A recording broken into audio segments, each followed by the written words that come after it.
Yan. Today is Friday. Anong oras na? 3:40. So ngayon sa site, yun yung site namin.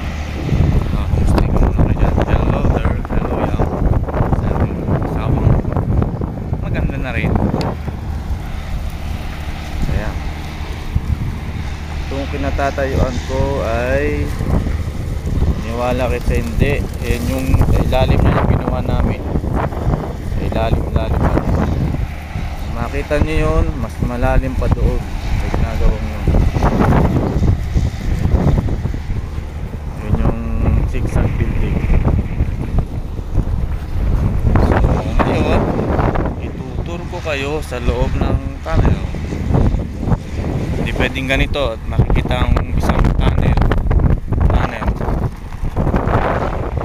So ito yung malaking crane, pakita ko sa inyo. Ang hangin, mayroong mamaya sandstorm. Hangin. Hindi ko lang kung rinig niyo yung boses ko, pero mahangin.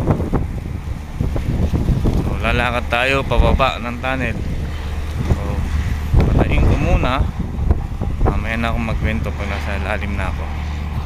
So ang lakad ko yan tunnel. Share ko muna kayo sa konting ibabaw. Mamaya puro tayo ilalim. Mga yan tinitik ko yan isa-isa.